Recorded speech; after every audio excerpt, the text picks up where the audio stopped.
¿Cuáles son las principales técnicas de investigación periodística? Ustedes lo van a ver acá y van a encontrar que son varias, ¿no? Sí, pero cuando uno se va habituando, ya sabe automáticamente qué hacer. Verificación, la confrontación, la documentación, la profundización y el seguimiento. Verificación, cuando tú recibes una denuncia, ¿no? Hay 8 parturientas en tal hospital que están siendo maltratadas. Esa es una formación en bruto, para pasar a una información que pueda convertirse en lo que se denomina un dato disparador, es decir, en una información verdadera. Tienes que verificar. No son 8, son 3. No importa el número. Lo que estamos verificando es que son 3 víctimas, ¿no? Confrontación. Comprobamos que sí hay 3 víctimas de este tipo de conducta violenta y preguntamos a las autoridades por qué actúan de esa manera. Eso se llama la confrontación. Es decir, tengo la información de la denuncia, tengo identificados a los agresores, pero no solamente voy a registrar la denuncia, sino también la versión de los agresores.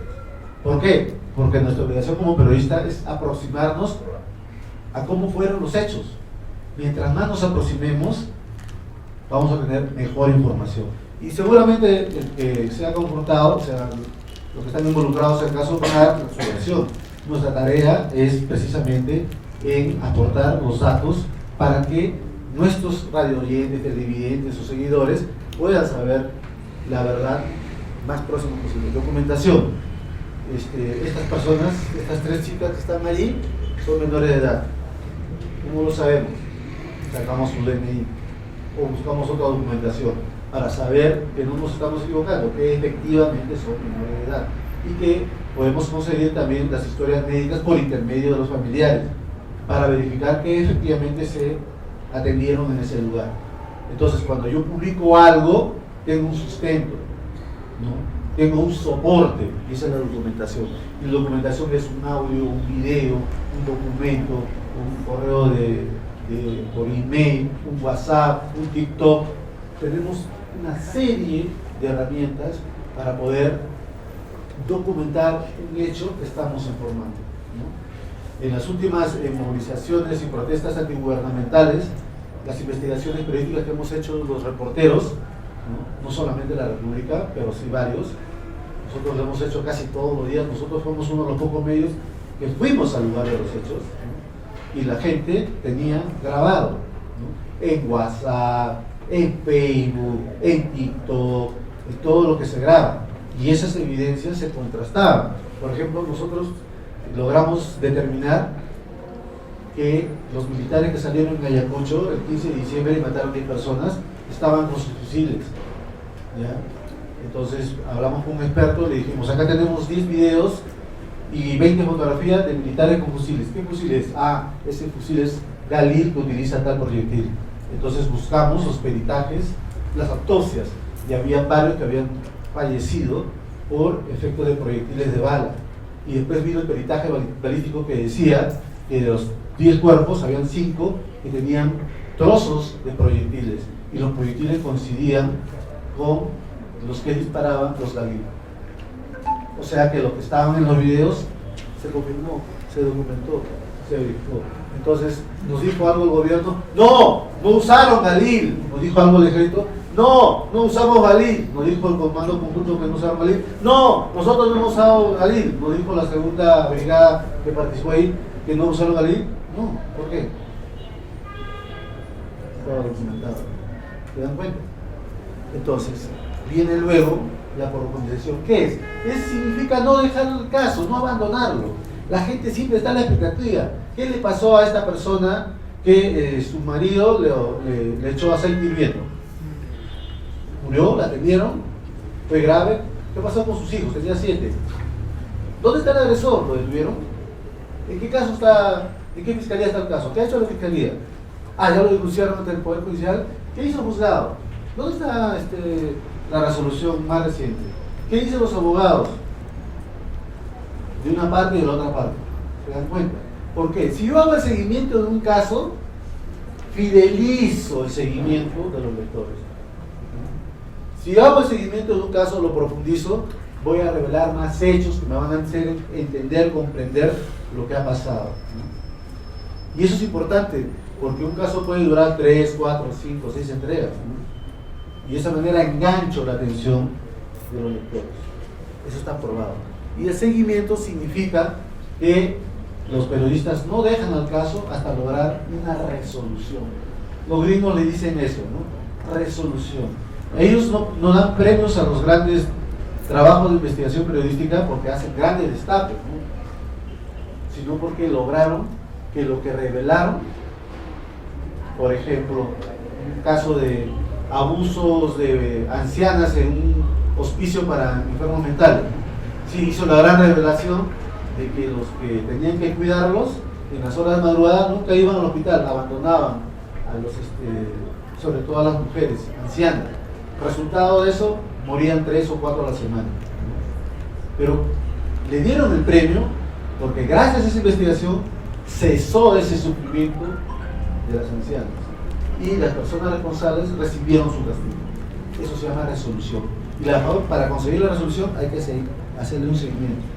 Y eso no lo vamos a conseguir en una semana, 2, 3. No vamos a hacer una información todos los días, sino tener una agenda propia como periodista. Porque una cosa es muy importante, un tema que tenemos que tomar en cuenta siempre es que como reporteros tenemos que informar el día a día. Claro que sí, pero al día a día le podemos robar 1 hora, 2 horas, 3 horas. O le podemos robar al sábado o al domingo. Bueno, yo sé que todos trabajan también sábado y domingo, lo hago yo también lo hago. Cuando algo ocurre importante un sábado y domingo, me llaman 3, 4 de la mañana, yo no voy a decir en mi día de descanso, ¿no? Hay que buscar siempre como periodistas, eso lo sabemos, ¿no? Y esto es para que lo entiendan también los estudiantes, ¿no? El periodismo tiene que ver mucho con la voluntad, tiene que ver mucho con la decisión de los reporteros, de los periodistas, de hacer algo diferente para mejorar su perfil. Si yo soy un periodista que hace solamente cobertura del día a día, va a ser muy difícil que me destaque, ¿no? Pero si yo hago información aparte de la cobertura del día, hago informaciones propias, investigaciones propias, voy a ser un referente. Y si voy a ser un referente, voy a tener credibilidad. Y si voy a tener credibilidad, voy a obtener algo que muchos de nosotros buscamos. Si tienes credibilidad, tienes impacto. Y si tienes impacto, eres visible. Y todos los periodistas queremos ser visibles. ¿Somos visibles informando lo mismo? No. Pero sí somos visibles si informamos diferente con nuestra propia producción. Ahora incluso podemos trabajar en un medio, ¿no? Esa es la tendencia actual, ¿eh? Hacer nuestro trabajo en un medio, pero tener nuestros propios canales en YouTube, nuestra propia cadena en Instagram, en Twitter, Facebook, etc. Y hacer nuestras propias investigaciones y postular a estos grandes premios que hay todos los años en el país. Hay ahorita como 7 que he contado la última vez, que promueven la investigación periodística en temas como la violencia contra la mujer, ¿no? Y entonces, estas características nos ayudan a identificar ese tipo de situaciones, ¿no? Y decía, la voluntad es muy importante. ¿Por qué? Hay una frase de un gringo, que ahorita me acuerdo su nombre, que dice, todos podemos hacer periodismo de investigación, pero no todos quieren hacer periodismo de investigación. ¿Cuál es la línea divisoria? La voluntad. Si no lo quieres hacer, nadie te va a obligar. Pero si lo quieres hacer, entonces es un desafío que plantea el mejoramiento de tus capacidades como reportero, ¿no? Entonces, metodología de periodismo de investigación, básicamente lo reconocemos por estas características. La iniciativa. Es decir, yo investigo por mi iniciativa, por mi voluntad.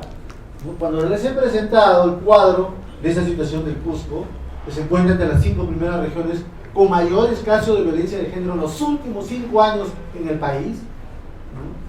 Yo no me lo he bajado de internet. Nadie lo ha publicado. No es un informe secreto. Un amigo fiscal o juez o un procurador o la defensoría me ha dado el dato. No.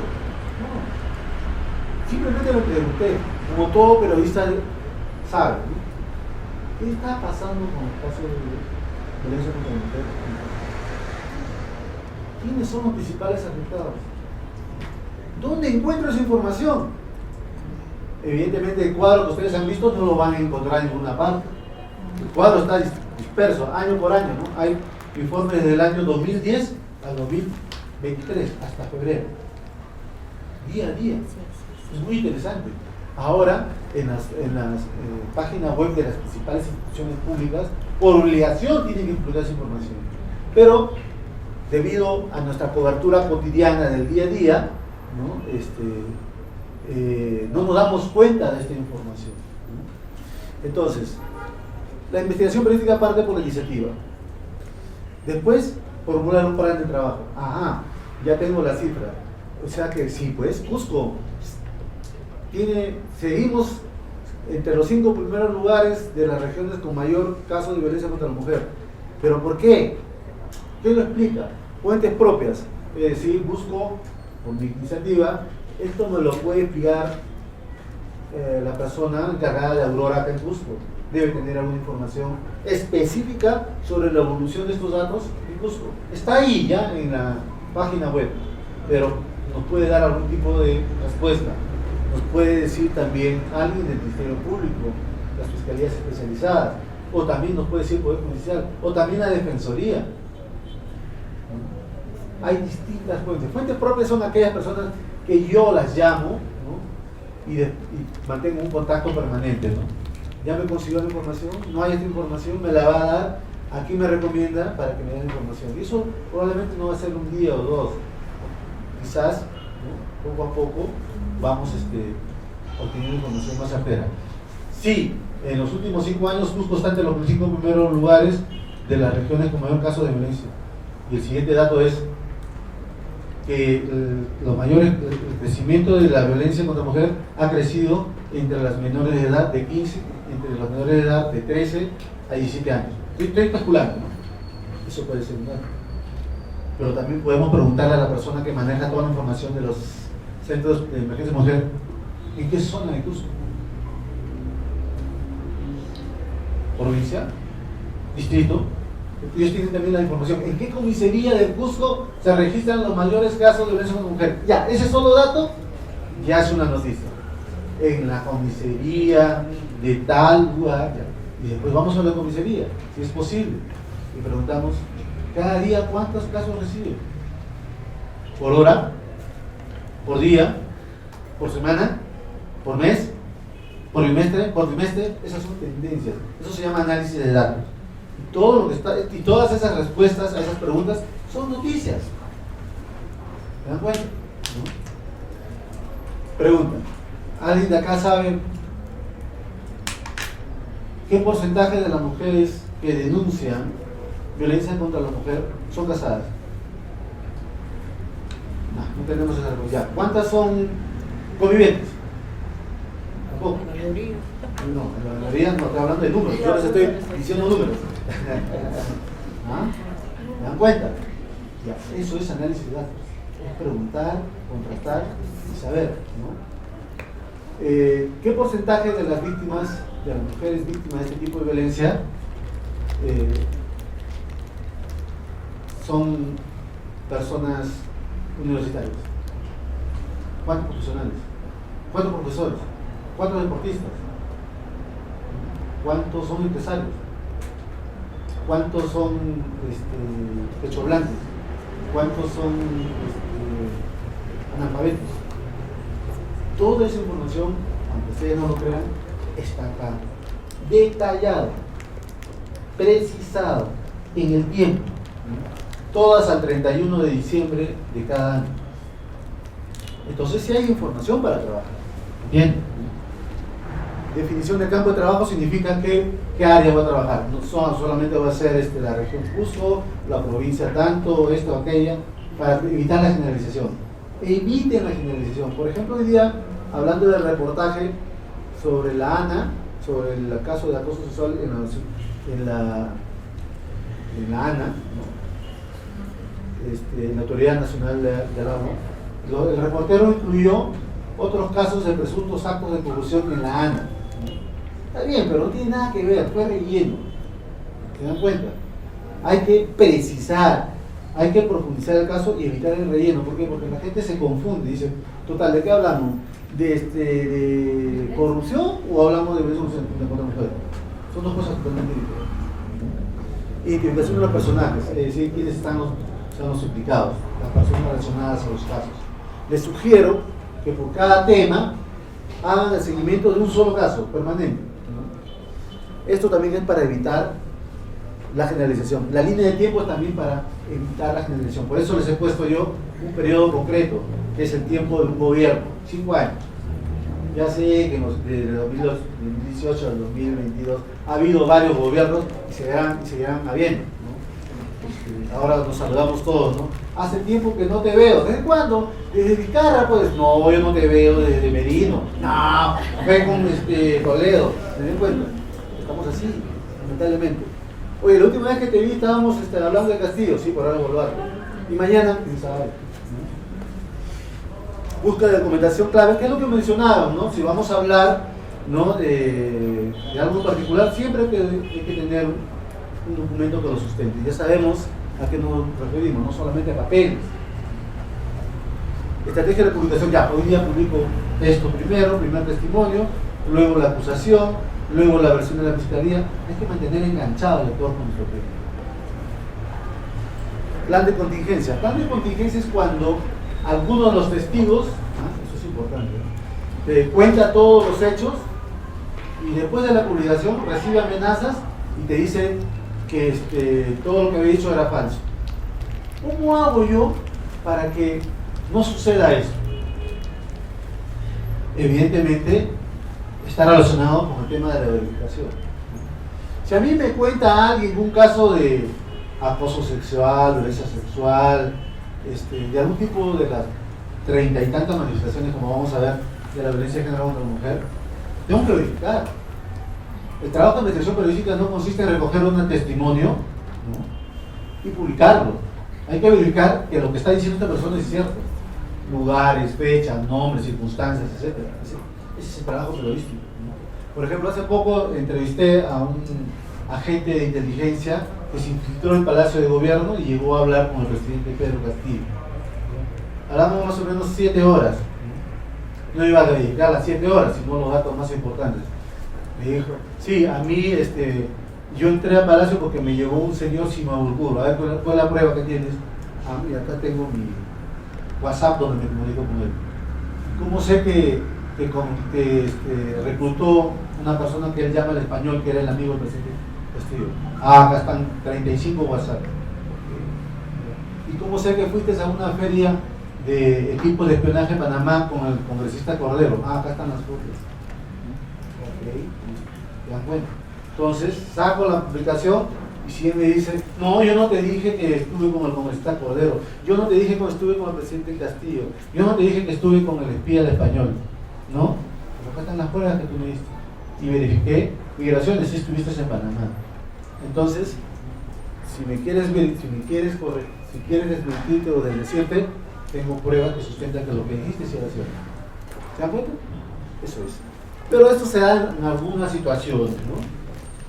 Continuidad de la cobertura es darle seguimiento al caso como hemos visto hasta llegar, una vez más repetimos, la resolución del caso, ¿no? El tratamiento de la fuente de las víctimas, esto es muy importante, lo mencionó la presidenta de la Corte, ¿no? Es evitar la victimización, es decir, no hay que obligar a las personas, a las víctimas, a pedir su testimonio. Más bien hay que ofrecerle garantías de que la vamos a proteger, que lo que nos interesa es su historia. Y si no quiere dar nombres, está bien. Seguramente con el hábito o la frecuencia que vamos a tener relación con la víctima, poco a poco se va a abrir. ¿Por qué? Porque hay que tener en cuenta que las víctimas están sufriendo un proceso de shock traumático. Y un proceso de shock traumático, por lo general, le hace perder el sentido de la realidad a las personas, creen que todos son sus enemigos, no confían en nadie, ¿no? De hecho, un colega en Ucayali dijo que le contaron, la policía le dijo, oye, tienes que venir a tal comisaría porque una señora ha llegado víctima de su pareja que le lanzó aceite hirviendo. ¿Ya? Llega el periodista, encuentra a la mujer le dijeron, no quería hablar, no quería conversar con nadie, ¿no? Pero el periodista poco a poco le va conversando y ella estaba encerrada con el shock, ¿no? Y no quería dar el nombre de su victimario. Por lo tanto, la policía no podía hacer nada, ¿ya? Ella solamente quería que recogieran a sus hijos y ya. Y el victimario era muy importante para iniciar el proceso. Tú no puedes decir, tú no puedes iniciar una investigación de este tipo si es que no tienes implicado en este tipo de casos a los agresores. Entonces el periodista dice que le habló varias horas, alrededor de 4 o 5 horas, esperó, trató de convencerla hasta que finalmente él logró que le dijera el nombre de la persona, sacaron el DNI, le avisó a la policía y lo buscaron, y entonces ya inició el caso. Es así, es difícil, ¿no? Por lo tanto hay que tener en cuenta, hay que esperar que estas personas, ¿no?, asuman una conducta voluntaria, ¿no? Porque si no, si las forzamos, van a ser revictimizadas, ¿no? Y eso va a afectar el caso. Pero además hay que tratar de evitar de confrontarlas con su agresor, ¿no? Porque eso también va a volver a esa situación que ha vivido, lo que se denomina la revictimización, ¿no? Y miren cuántos tipos de violencia contra la mujer hay. Generalmente los medios abordan 2 o 3, nada más. Pero tenemos, aparte del feminicidio y del acoso sexual, violencia en gran parte de la relación de pareja, tenemos acoso político, hostigamiento sexual, violencia obstétrica. Ahorita hay una gran polémica. Cuando Rafael López Aliaga era candidato presidencial, él pidió pena de muerte para los violadores sexuales. No ganó. Y ahora ha nombrado como jefe, ¿no?, de seguridad de la Municipalidad de Lima, ahora que es alcalde, a una persona que tiene condena por violación sexual. ¿Se dan cuenta? El doble estándar. Ya, esa es una forma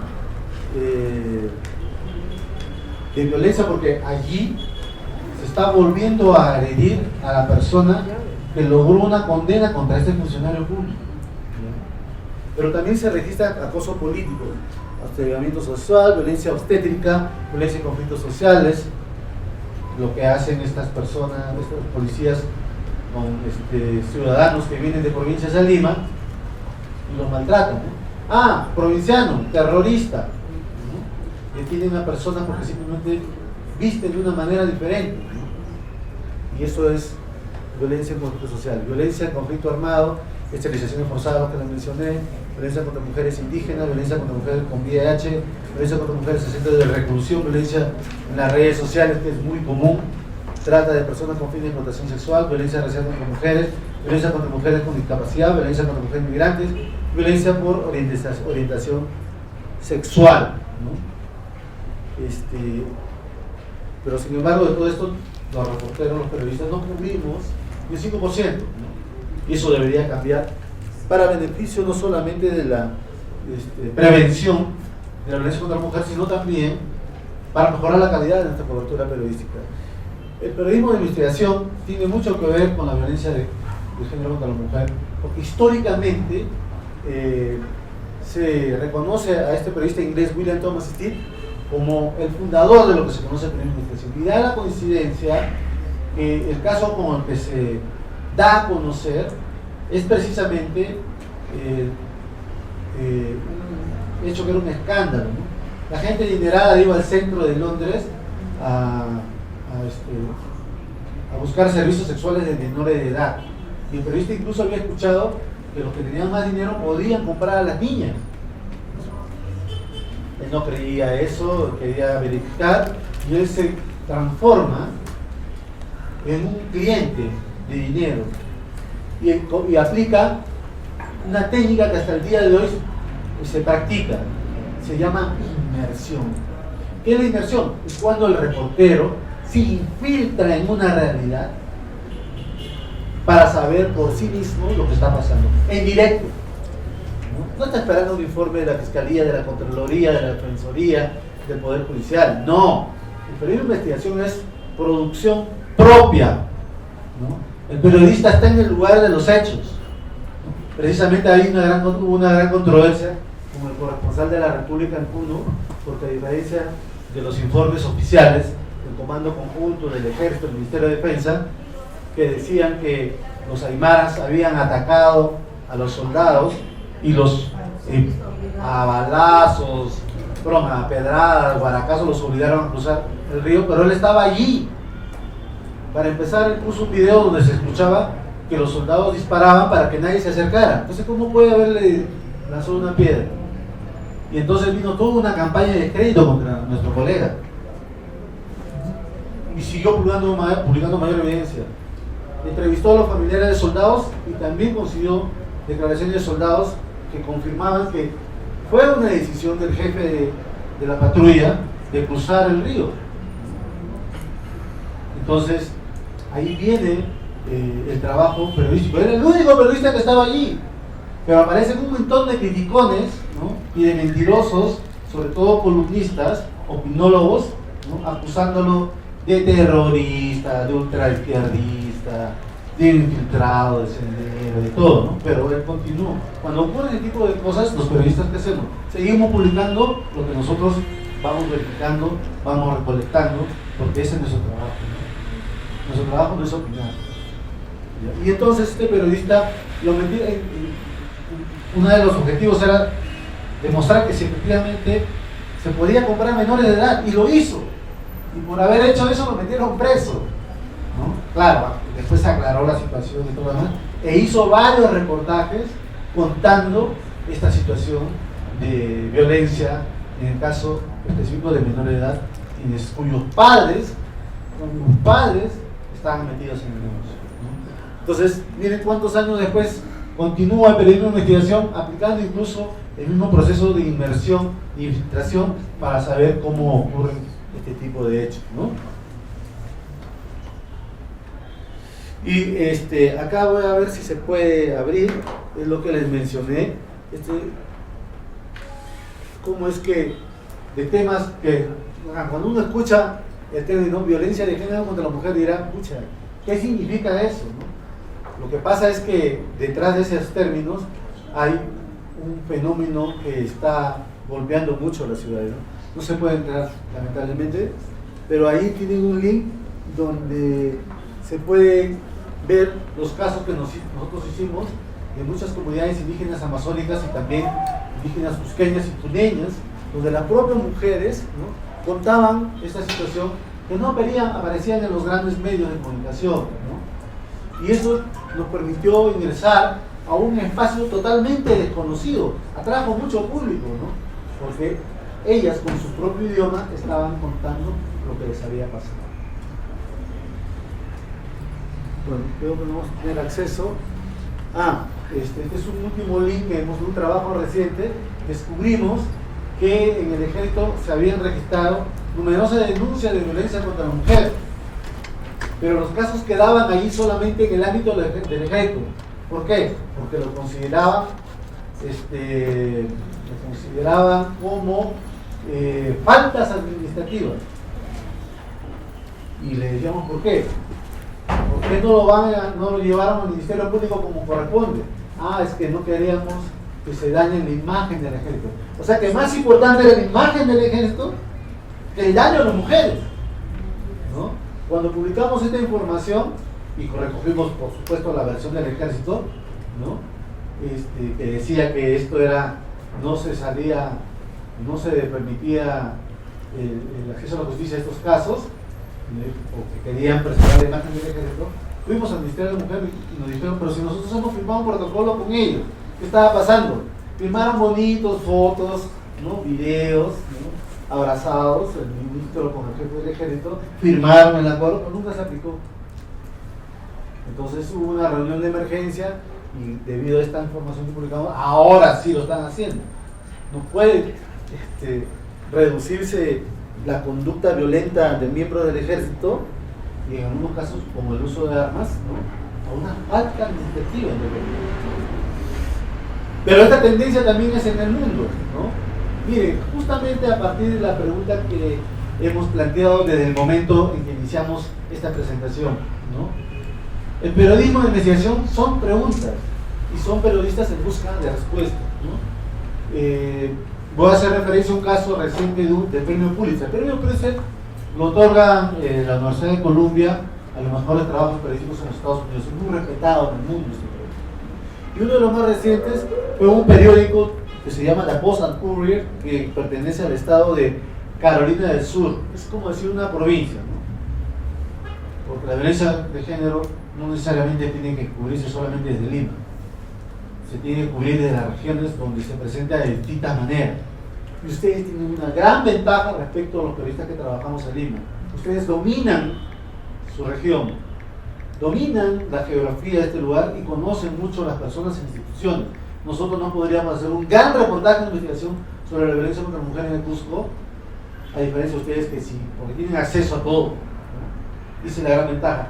Y precisamente porque tienen acceso a todo este tipo de fuentes de información, a casos, a temas y autoridades, que les venimos a ofrecer la oportunidad de plantear sus propias historias para hacer un primer gran trabajo colectivo de investigación en Ucayali, Piura y Cusco.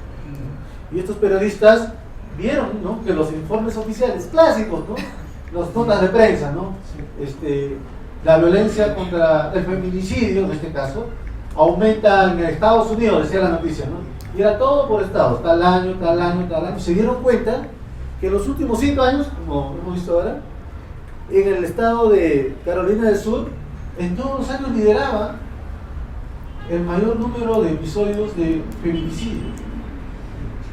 Y entonces la pregunta, ¿por qué? ¿Qué estaba pasando? ¿Por qué somos líderes en una situación tan aberrante y lamentable, con muchos números de víctimas? ¿Por qué somos el primer estado en los Estados Unidos, ¿no?, que lidera el feminicidio? Es algo espantoso. Y comenzaron a averiguar, buscar expedientes judiciales, ¿no?, hablar con las familias, ¿no?, y se dieron cuenta que había varios factores. Uno, las leyes del Estado no permitían a la justicia tomar acción inmediata. Eran todos procesos muy lentos, ¿no? Los autores terminaban impunes o se fugaban, ¿no? Ese es uno de los factores.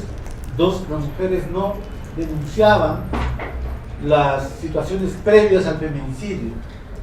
3, el consumo de opiáceos, que son unos calmantes, que es una epidemia que en Estados Unidos también influía, y además el consumo de droga. O sea, eran varios factores. Pero ahí no terminó la investigación. Demostraron que además las actividades judiciales eran muy blandas, laxas, superficiales con los victimarios. Por lo tanto, los agresores de este tipo de violencia se sentían libres para repetir la misma agresión. Gracias a esta investigación, las autoridades modificaron las normas, ¿no? Se resolvieron varios casos y se estableció para todos los Estados Unidos una legislación que permitía que estos casos fueran más rápidos y asegurar de que no terminaran en la impunidad. Es decir, lograron su objetivo de concluir con el sufrimiento o en todo caso reducir este tipo de situaciones de violencia contra la mujer en nuestro Estado. Esa es la investigación periodística. Este es un caso interesante, este es un documental sobre un grupo de periodistas y también es una manera de mirar cómo se puede abordar la violencia contra la mujer. En India, es un país también tan machista como el nuestro, y periodistas que estaban en desacuerdo con un tipo de cobertura, no le daban espacio a los episodios de violencia contra la mujer, crearon su propio medio, ¿no?, con sus propias cámaras, su página web, sus redes sociales, e lograron grandes cambios, ¿no?